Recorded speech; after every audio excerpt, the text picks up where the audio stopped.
Our next speaker is Yihong Zhang, and he's here to talk about Better Together, Unifying Datalog and Equality Saturation. Yihong is a second-year Ph.D. student at the University of Washington, advised by Zachary Tatlock and Suciu. He's interested in principled methods for program optimization, program synthesis, and databases by Unifying Datalog and eqSat. His work combines two long-standing lines of work in PL, Datalog-based program analysis and eqSat-based program analysis. We think that in doing so, this work will become a good point of exchange between these two communities, in addition to non-trivially improving existing PL applications of egraphs. You've already done so. Please go ahead. Thank you. Thank you for the introduction. So I'm Yihong, and I will be presenting this paper, which was originally presented at Ph.D. 2023. So the original talk is 15 minutes, so which means we may have 3 minutes left if everything works okay, and I will give a demo which is pre-recorded. So let's get started. So the problem we studied in this work is that people have been doing this equational program reasoning with eqSat because it is fast, but current eqSat frameworks only has a very limited support of semantic analysis, which cause real-world headaches. On the other hand, people do rich and composable program analysis in Datalog, but equational reasoning in Datalog is asymptotically slow. So a natural question arises: can we build one system that subsumes both equality saturation and Datalog? The answer is yes, and we will show that in order to unify Datalog and eqSat, all you need are functional dependencies and functional dependency repair. So in the rest of the talk, I'll explain what this means. So let's first review some background. eqSat, which is the idea of doing term writing with egraphs, has been very successful recently. It has been used in many domains, from big data systems to hardwares, from program optimization to program synthesis. It is also getting adopted in industry projects. It's used in chip design, database optimization, smart contract, and WebAssembly. So at the core of eqSat is a data structure called egraphs. So this example egraph represents the term a times 2 over 2. And if we zoom in a little bit, we'll see that a dotted box denotes an e-class, and a solid box denotes an e-node. So every e-class contains a set of e-node, and each e-node has 0 or more children e-classes. And so this e-class here contains a single e-node A, and A has 0 children. And other e-nodes here, such as the times and the division operator, have 2 children e-classes. So we can do writing of this egraph, and after this write, the e-class in the middle now has 2 e-nodes, and it represents 2 terms, a times 2 and a left shift by 1. And the e-class at the top represents a times 2 over 2 and a left shift 1 over 2. So we apply these rules for more iterations, and we grow the egraph until we reach some fixed point or some timeout. Notice that here, this rule x over x to 1 is actually now sum. For this rule to apply, x must be a non-zero. In other words, we really need the semantic information about x from this egraph so that we know that this rule can be applied soundly. But how can we do this? Well, existing eqSat frameworks like egg use the so-called e-class analysis to support this kind of semantic analysis over the egraph. The idea is that it will annotate each e-class with an abstract value. For example, we can attach to each e-class here an interval information, which denotes the possible range of the expressions represented by this e-class. When the analyses are changed, such trends are propagated up to the analysis of their parent e-classes. So this is nice, and the e-class analysis has been used in several projects, but it turns out this e-class analysis also has its limitations. For example, in e-class analysis, only one analysis is allowed. Although it is possible to define a product analysis that combines individual rows, this will make the implementation clunky. Moreover, e-class analysis only propagate from children to parent e-nodes. And this forbids certain kinds of analysis, like type checking, to be used, because type checking passes context from parent to children. And finally, in frameworks like egg, analysis had to be implemented in an external imperative language, like Rust, as a monolithic function, which is neither composable nor scalable. So our insight here is that these analyses, they are rows too. And in fact, people have been expressing this program analysis in a declarative rule-based language called Datalog. And in Datalog, analyses are expressed as logical implications. And because they are expressed as rows, analyses in Datalog are very flexible. So for example, Datalog supports the definition of multiple analyses cooperating with each other. Their definitions are modular as a set of individual rows, and these rows also compose with each other to collectively derive more precise analysis. So here's an example rule. This rule says that if E is an expression of the form x plus y, then the lower bound of E is the lower bound of x plus the lower bound of y. So this is very straightforward. The question here is, can we express eqSat in Datalog and enjoy the rich and composable analysis in Datalog? To do this, we need to solve this problem that we need to express both the triggers, which are the left-hand side of a row, and actions, which are the right side of the row, in a Datalog declarative style. So our previous work on relational e-matching shows the first half of the story. So e-matching is a problem of doing pattern matching over the egraph. And in that work, we show that they are just database queries, and we can run a database over them. And this view gives us a significant speed ups. And it also handles the trigger part of a story. And so the only remaining part is actions. But what do we do with these actions? So this leads to our work on eqlog. And one of the key concepts in eqlog is functions. In eqlog, every table represents a function, and a relation is just a function to the unit type. And with this abstraction, we can talk about terms and equivalencies between these terms. So for example, we know term f of fab, comma d is in this database because if you look at the table, the term fab is mapped to c, fcd is also in the database and is mapped to e. So we know that this term exists in the database. And similarly, we can talk about equivalencies between these terms. So we know f of ab is equal to f of ba because they are all mapped to the same value, which is c in this function table. So here's an example term writing program in eqlog. So in eqlog, you can define these data types with constructors. Each constructor is implemented as a table that represents a function to the math data type that we declare here. And elements of this math data type will be generated on demand. We can define expressions of this data type. Expressions are recursively inserted into the database. And along the way, we introduce new values of the math data type to denote the mapped value of each sub-expression. And finally, we can define red rows over these terms. The first two rows here define the commutativity and the distributivity, and the last two rows defines constant folding over the addition and the multiplication. So let's further zoom in and see how individual rows behave. So this row will match, eqlog will match the left-hand side with relational e-matching over the database. It will track the corresponding value for each variable in the left-hand side and build a corresponding substitution. It will then apply the substitution to the right-hand side and insert the right-hand side from the bottom up. So eqlog will first insert the two sub-expressions for multiplication, introduce new values for the math data type along the way, and then insert the top E node, which is this addition operator. Now, note that the left-hand side maps to the element C sub 5, and the right-hand side maps to the element C sub 8. And because the rest we have here are equational, we need to somehow make the left-hand side and the right-hand side map to the same thing. And to do this, eqlog uses a unifying data structure. And here we merge C sub 5 and C sub 8 in the underlying unifying data structure and replace every occurrence of one with another.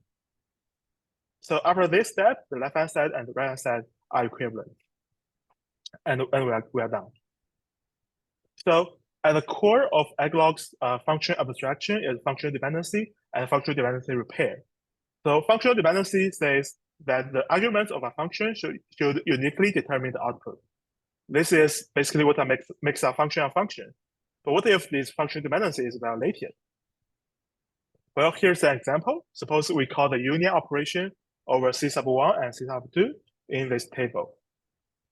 The union find will merge the two elements and canonicalize C sub 2 to C sub 1. And now the table has two entries, and they all have the same input arguments, C1 and C3. And this is a functional dependency violation because the same input arguments, C1 and C3, are mapped to two potential values that are different. In this case, we have to merge the conflicting elements, C4 and C5 together, so that now they refer to the same thing. And this resolves the functional dependency violation. It turns out this idea of functional dependency repair is very powerful. This same mechanism also allows us to do a very expressive composable analysis. So remember we mentioned earlier that eqSat analysis annotates each eqSat with an abstract value. In etalog, we can use a function from the expressions to the abstract value to denote such an analysis. Moreover, we denote each function declaration with a merge expression, which tells etalog what to do when functional dependency is violated. Now, suppose we have this table that tracks the upper bound of an eqSat, and we merge C1 and C2 together. So C2 is canonicalized into C1, and now we have the same C1 mapped to two different values, which is a violation of functional dependency. And the merge expression will tell etalog how to resolve this violation. In this case, we call the mean operator on the conflicting value, which will give us a new upper bound of the expression C1. And this, again, resolves the functional dependency violation. So now we have seen the core mechanism of etalog. We evaluate etalog with three experiments. So first, we compare etalog with the state-of-the-art eqSat frameworks like egg. So because of etalog's database-like architecture, we are able to use relational imaging for free, as well as efficient query evaluation algorithms from the database community. Moreover, etalog is the first system that supports incremental eqSat. So incremental eqSat is known to be very hard, but we use the standard semi-naive evaluation algorithm from the Datalog world to make eqSat incremental basically for free. So the plot here shows the macro benchmark we did. The green line here shows the performance of egg, which is the SOTA eqSat framework. The non-incremental version of etalog achieves 3.34 times speed up, thanks to its database-like architecture. And with incrementalization, we achieve additional speed up. So in total, we achieve a 9.27 times speed up over egg. And our second case study is about Herbie. So Herbie is a tool that optimizes the accuracy of floating point expressions. It transforms its expressions into mathematically equivalent forms, but which has less floating point errors.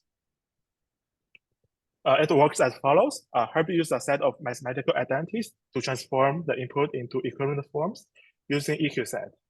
eqSat will populate a big set of expressions, and then it samples this egraph and extract the expression that is the most accurate.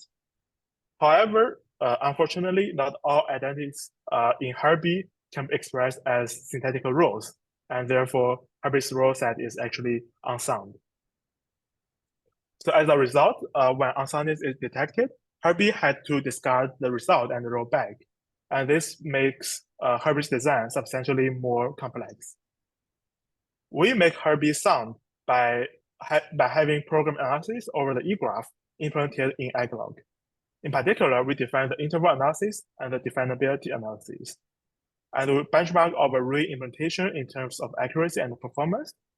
And the results show that our re-implementation achieves a comparable accuracy and performance, while we do not suffer from a soundness issue in original Herbie. Moreover, because we don't need to worry about working around unsoundness, we make Herbie's design drastically simpler. And finally, our last case study is actually on the Datalog side. So people have been using Datalog for many program reasoning tasks, such as point analysis, type checking, and type inference. However, many advanced programming reasoning tasks also require equivalence reasoning. such as thin-scarred point analysis and Hindley-Milner type inference. And these analyses are hard to express efficiently in Datalog, because Datalog is missing the fast and equational reasoning, like eqSat. On the other hand, such equivalence reasoning is supported in eglog as a built-in mechanism. So we benchmark eglog and Datalog on the thin-scarred analysis, and the result shows that we achieve almost 5 times speed up over the fastest sound baseline. And this supports our claim that by supporting eqSat, we also make eglog a better dialogue language. So to summarize, eglog unifies dialogue and equality saturation and goes beyond. By unifying them, we get fast equational reasoning like eqSat, rich and composable analysis like Datalog, and fast and incremental evaluation with techniques from the database community. And finally, as something that's not mentioned in the talk, eglog is a standalone user-friendly language. And indeed, we have a web demo where you can directly write your own eglog program, so you don't need to install Rust and write your eqSat applications in a language like Rust. And this is all because of our language-based design. So with that, this concludes my talk, and I also want to thank all of my collaborators.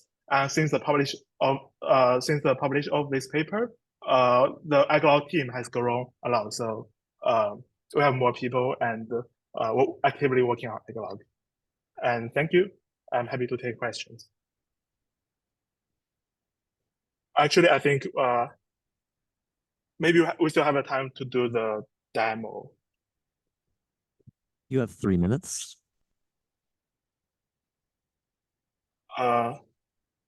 So I wonder if it's so because I sent the video, like the demo video, is it possible to play on your side, or I can play it on my side? Time. You should do it. Okay. So let me reshare.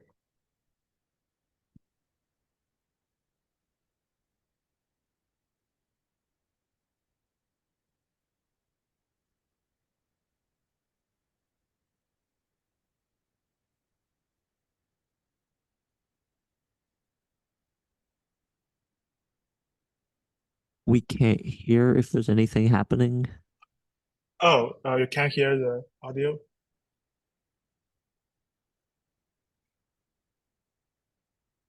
Did you share sound? Or what was your suggestion? How can I share my sound? Actually, let me just give the demo like right now. So yeah, so this is our web demo, and you can use this website to access it. And here I will be using the select mode to have a walkthrough of the program. So here we will define a simple expression language, and this is a data type. It has 4 constructors, num, var, addition, and multiplication. And with this data type, we can define some constant, 0, 1, 2, and slightly more complex expression, 1 plus 2. And we can also define some algebraic rules.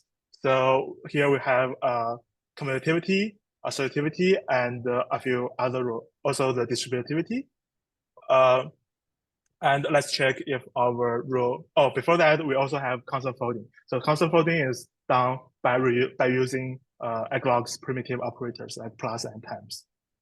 And let's check our rule if they actually work. So here we run this rule set for 1 iteration, and we check if 1 plus 2 is equal to 3, and if it's equal to 2 plus 1. And here eglog does not print anything, which means that it has succeeded silently. But if you look at the log, it will say that this fix has been checked explicitly. So we are good. Okay, so next, here's a more interesting example. So here we are defining an expression that's a plus 1 times a minus 1. And we run our rule set for 10 iteration, and we'll extract the result. If I click the run here, it will show me the egraph, but also the simplest form that eglog is able to discover, which is a squared times a squared minus 1. So this identity is automatically discovered by eglog. So next, we'll show some more dangerous rule. So this rule says that if you ever discover that x times y is equal to x times z, then we can cancel this x and just equate y and z. So this rule works in some case. For example, if x and y are both multiplied by 100, but it does not work if x is 0. So what if we have 0 equals 0 times 1 equals 0 times 2, and we run this for 2 iterations, we'll discover that 1 is actually equal to 2, which is obviously false. So let's make this rule sound. For this, we define the upper bound and the lower bound analysis of the expression data type we just defined earlier. And we can also define some rules. So this rule says if it's discovered that the expression is equal to some number, then we can set the upper bound and the lower bound to be exactly this number. And similarly, we can also define the interval analysis for addition and multiplication by using the interval information of the children. And finally, we can say an expression is a non-zero if its lower bound is greater than 0 or its upper bound is less than 0. And finally, we can make our rule from before sound by saying that we'll only fire this rule if x is a non-zero. And this behaves as expected. Yeah, so that's the demo. Thank you very much. We'll now open the floor to questions. Are there any questions?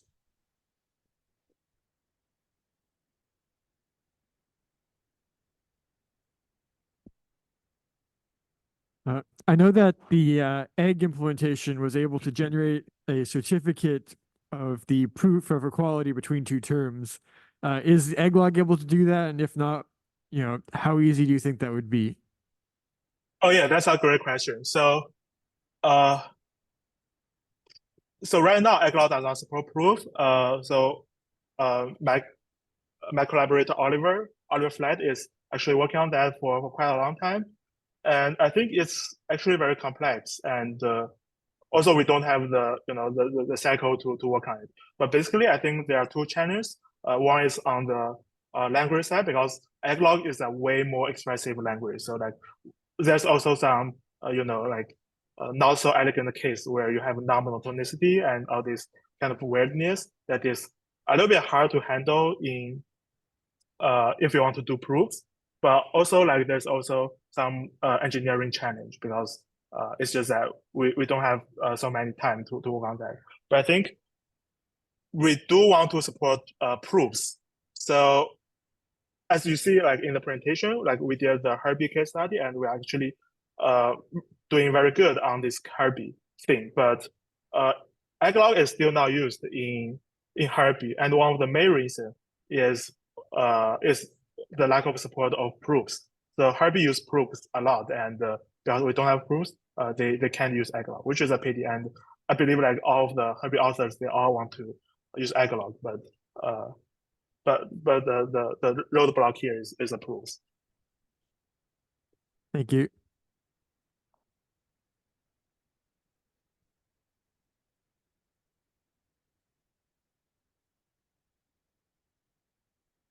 Following up on that, I'll ask, is there any time I should use egg now unless I want proofs? Sorry, could you repeat the question? With this, when should I use egg? Yeah, so right now I think of egg as more stable, while egglog is more experimental.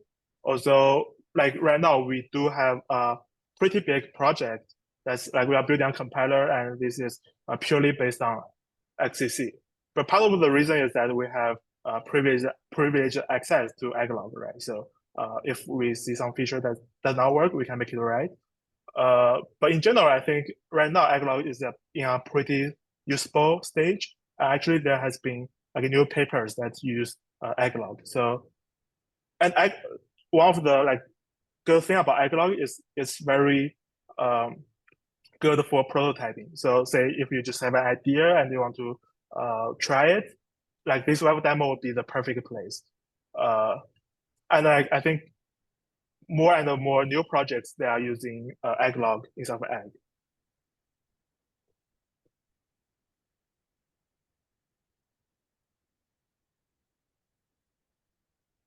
Yeah, Max also has a good point that because in egg, it's all in Rust, so it's more flexible and you can do like you can do all this kind of Rust hacking. While in eqlog, although it's a self-contained language, so it's sometimes harder to as plugins as in Rust to eqlog. Okay. Any other questions? Okay, I'll ask one more then. So there are lots of extensions to Datalog out there. In fact, I think there's a truly alarming number, perhaps. What other are there any Datalog features or extensions you would like to add to this? Yeah, so right now the most outstanding feature of Dialog I'm thinking about is the recursive aggregation, which eqlog already partially supports. There's also the choice operator, which I think you can simulate in eqlog.